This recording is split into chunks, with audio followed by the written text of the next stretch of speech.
I feel like I've heard it 1,000 times. There are no shortcuts to becoming a good musician. And you know what? It's partly true. But here's something most teachers don't even know. There are real shortcuts on guitar, shortcuts that can save you years of wasted time. I'm living proof of that. In this video, I'm going to share the top 3 shortcuts that have been highly effective for both me and my students. If you're new to the channel, welcome to Fret Science. My name's Keith. I'm a former research engineer and I've been playing guitar since the mid-80s. I struggled for many years to learn to improvise and jam freely because I hate memorizing and practicing scales. Over the past few years, I discovered some new ways to think about the fretboard that dramatically increased my fluency very quickly, and I finally got to the point where I can comfortably improvise over chord changes. Fret Science is my way of sharing all of that with you. Look, I'm not going to lie to you, becoming a skilled musician takes a lot of dedication and hard work. Anyone promising you can learn guitar in 7 days is scamming you. But that doesn't mean that every aspect of learning guitar has to be slow and painful. In his book, The Music Lesson, the great Victor Wooten talks about 10 different but equally important aspects of musicianship. You have notes, articulation, technique, feel, dynamics, rhythm, tone, phrasing, space, and listening. To be a good musician, you need to build skill in all of them, and most of them don't really lend themselves to shortcuts. Developing a great vibrato, bending notes perfectly in tune, or building picking precision and speed requires a lot of repetition. Technique, tone, articulation, those are largely physical skills. You need to develop muscle memory, and there's no way to skip past that. It takes time to develop. But notes, specifically knowledge of scales and how to use them effectively, that's different. There's so much structure behind scales and so much structure built into the design of the guitar fretboard that if you approach them the right way, you can make massive leaps in a fraction of the time. And there are 2 other areas where smart players can save years of frustration as well. If you're skeptical about shortcuts, that's good, you should be. But let's see if these 3 pass your test. The first shortcut is mastering scales across the fretboard with micro patterns. This is where the biggest time savings happen. Here's the thing about scales. They get a bad rap. People think they're boring exercises or just 6-string patterns you memorize and then run up and down. But in reality, scales are palettes of notes that you can choose from when you make music. The problem is that most players learn them in ways that make them feel stiff and disconnected, and that hide the musical structure inside them. Traditional teaching has you memorizing 5 isolated boxes for the pentatonic scale, another set of 5 for the major scale, 7 more if you learn the 3 notes per string patterns, and so on. You end up with a whole bunch of shapes you can't easily connect, and you have to spend years playing in context to connect that knowledge to your ears. My rectangle and stack framework is designed to fix that. It's a genuine shortcut because it cuts down on wasted memorization while also giving you much more context for the sounds you want. Here's the basic idea. Almost every scale that matters, that musicians actually use, is built around a pentatonic foundation. So if you can find your root note anywhere on the fretboard and visualize a simple rectangular stack shape around it, you can reconstruct any scale you want anywhere on the neck. Here's an E note. I can place a major pentatonic stack there to play E major pentatonic. I can add 2 notes around the stack and make it the E major scale.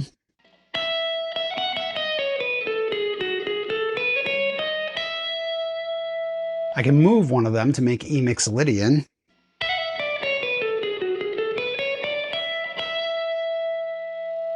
I can swap out the stack for a minor rectangle and play E minor pentatonic in the same place. I can add in 2 notes to make it E Dorian. Move one of them to make it E Aeolian. Move the other and I'm playing E Phrygian. I can tweak the stack itself to make a major third, and now I'm playing Phrygian dominant.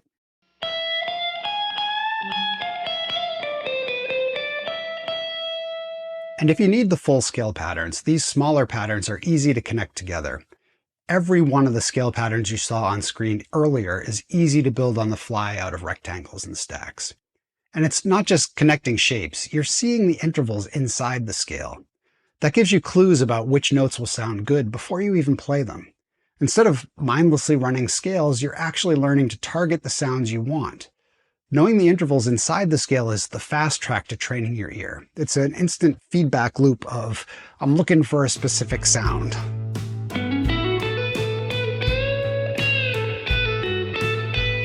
That's it. That's the note that I want.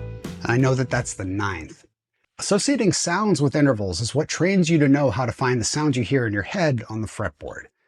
If you want to see how powerful the rectangle and stack method is, check out my video, Every Scale Everywhere All at Once. In just 15 minutes, I show you how to play 14 of the most useful scales mapped all across the entire fretboard. This video doesn't go very far into intervals, but I have other videos that do. And once you have this foundation, you can use pentatonic gear shifts, which is a massive shortcut for instantly changing scales on the fly when the chords change.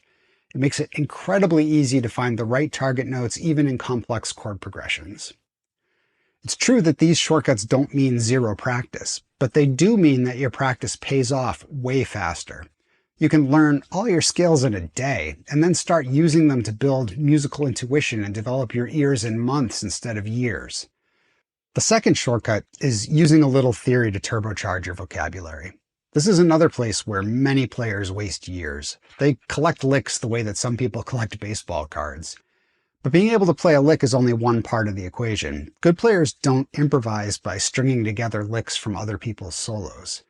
The truth is that learning more licks won't make you a better improviser if you don't understand why they work. That's the shortcut here. It's not about learning more licks. It's about understanding them better and doing more with them. This is where some basic music theory comes in. Knowing how chords are named and built, knowing which scales fit over which chords, understanding why certain scales work in specific contexts. This isn't academic, it's practical. It's a time saver, and there's honestly not that much to it. When you study a lick from a great solo, don't just memorize it. Figure out what scale is it in? Which chord tones is it targeting? What are the intervals of the emphasized notes? If you can decode the harmonic context of a lick, which is not much more than understanding which scale is being played over which chord, you can adapt it anywhere. Different key, no problem. Different progression, minor instead of major, different position on the neck. You can adapt it and make it fit. And you're training your ears here too. You'll discover which chord tones your heroes like to target in different contexts and how they sequence them. And you can internalize the parts you love from multiple influences and forget about the rest. And that's how you stop being a copy of your favorite players and start developing your own voice. If you want an example, check out my lesson on David Gilmour's solo from Mother. I walk through it phrase by phrase and pull out 5 useful bits of vocabulary and show exactly how you can adapt them. Just to give a quick example, one of the phrases in the solo is over a D chord. Gilmour rakes up through the D major triad to the root, plays the 9th, bends up to the major 3rd. Then he repeats the same idea over a C major triad. And with just a little knowledge, you can take the same idea and adapt it to a minor chord like E minor. You have to change the rake to make it a minor triad, and you have to change the bend to go up to the minor 3rd, but now you have a simple bit of vocabulary that you can use anywhere. Again, this shortcut doesn't mean zero effort, but it amplifies your effort. You'll get 10 times the value from every solo you study if you dig a little deeper into them. Now, if you want to go way deeper on these first 2 shortcuts, that's exactly what my Improv 101 course is designed for. It's a step-by-step system to help you learn to improvise melodic solos over chord changes, even if that's always felt out of reach. The course is built from the ground up to give you bite-sized lessons that connect logically. It covers all the music theory you need, and it takes the confusion out of learning scales and theory and replaces it with real practical freedom on the fretboard. It's a distillation of every insight I gained as I've learned to improvise over the past few years. You can access the course with a gold-level Patreon subscription or get lifetime access as a standalone purchase. Hundreds of players have already used it to finally break through and learn to improvise. If you can physically play a melodic line on guitar, I think it'll help you too. And don't just take my word for it. Check out the testimonials at fretscience.com or read the comments on any of my YouTube videos. And I want to take a moment to express my deep thanks to my gold level Patreon subscribers for making it possible for me to teach guitar full-time and to bring this video to you without ads. Okay, let's get back to it. The third shortcut is effective practice that compounds. Even with the best methods for learning scales in theory, you still have to practice. But how you practice is what separates a player who's stuck in a plateau from one who keeps growing. When you practice, you're literally rewiring your brain. You're strengthening neural circuits that enable you to recall things faster and coordinate your muscles better. Under the hood, your brain is building myelin, which is like insulation around your neural pathways. Myelin is what makes your movements faster, more reliable, and more precise over time. But myelin only builds through repeated, focused sessions over multiple days. It's not enough to do one giant marathon, and your brain consolidates what you practice while you sleep. That's why short daily sessions are so much more effective than the occasional long weekend warrior practice binge. Every day you practice, you get another chance to reinforce those pathways overnight. So if you spread your practice out over the week, you build skills faster and more solidly. But it's not just about time, it's also about challenge. Effective practice means you're constantly pushing yourself. If it feels easy, your brain isn't getting the signal it needs to rewire. Doing the same exercise over and over has rapidly diminishing returns. So one of the master skills you can build is the ability to turn any exercise into hundreds of variations. And this is easy to do if you've learned your scales like we just discussed. For example, let's say you're working on a simple speed building exercise in position 1 of the minor pentatonic scale on the top 2 strings. You can shift it to any of the other 4 pentatonic positions or any of the other 4 string pairs. That's already 25 exercise variations from one idea. If you change the picking pattern or the note sequence slightly, you can easily turn this simple idea into hundreds of related exercises. The same thing goes for diatonic scales. Take a sequence of notes in a 3 notes per string fragment and move it through all 7 positions or to a different string set. Change the picking pattern, change the rhythm. Every variable you add multiplies the possibilities. And every new variation cues your brain to pay attention. And when you practice multiple variations, you build finger independence, fretboard knowledge, and the ability to combine ideas on the fly. You don't need to practice 8 hours a day to become a good guitarist. You need to practice smart. Challenge yourself, spread it out, make it a daily habit, sleep on it, and your skills will compound faster than ever before. So yeah, there's no magic red pill you can take and then download Guitar Hero into your brain like Neo in the Matrix. But there are real shortcuts that work if you're willing to use them the right way. If you want to truly master these 3 shortcuts, check out Improv 101 at fretscience.com. It contains all the shortcuts I've ever discovered for learning your core scales across the fretboard and using them to improvise melodic solos over chord changes. If you want to see how to learn 14 core scales across the entire fretboard in just 15 minutes, check out this video.